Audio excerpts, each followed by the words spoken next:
শেষ পর্যন্ত হৃদয়দের লড়াই যথেষ্ট হয়নি। নির্ধারিত ২০ ওভারে বাংলাদেশ করতে পারে ১৮৯ রান। ফলে ৭ রানের জয় নিয়ে সিরিজে ২-০ ব্যবধানে এগিয়ে যায় অস্ট্রেলিয়া এবং নিশ্চিত করে টি-২০ সিরিজ। শেষ ৪ ওভারে বাংলাদেশের প্রয়োজন ছিল ৪৪ রান। উইকেটে ছিলেন তাওহিদ হৃদয় ও শামীম হোসেন। তবে ১৭তম ওভারে মাত্র ২ রান আসে, সঙ্গে আউট হন শামীম। সেখানে থেকেই ম্যাচ হেলে পড়ে অস্ট্রেলিয়ার দিকে। ১২ ওভার শেষে বাংলাদেশের সংগ্রহ ছিল ১২২/২। সাইফ ৩৯ ও পারভেজ ৩১ রানে অপরাজিত ছিলেন। তখনও ম্যাচ বাংলাদেশের নাগালে ছিল, কিন্তু পারভেজ ৩৬ রান করে আউট হওয়ার পর ধীরে ধীরে চাপ বাড়তে থাকে। এরপর ৪২ রান করা সাইফও সাজঘরে ফেরেন। ১৯৭ রানের বড় লক্ষ্য তাড়া করতে নেমে উড়ন্ত সূচনা পায় বাংলাদেশ। তানজিদ হাসান ও সাইফ হাসানের ব্যাটে ২ ওভারেই আসে ৩৩ রান। তানজিদ ১৫ বলে ৩০ রান করে ফিরলেও রান তোলার গতি কমেনি। সৌম্য সরকার ১৫ রান করে বিদায় নেন, কিন্তু সাইফ ও পারভেজ ইমন আক্রমণ চালিয়ে যান।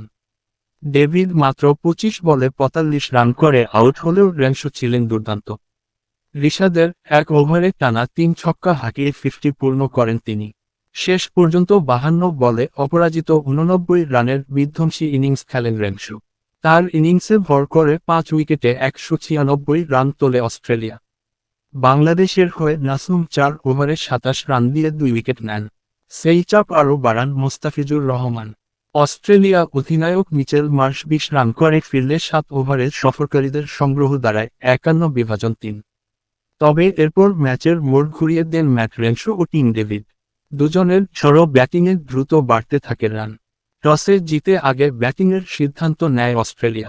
শুরুতেই জশ ইংলিশকে ফিরিয়ে দেন নাসুম আহমেদ।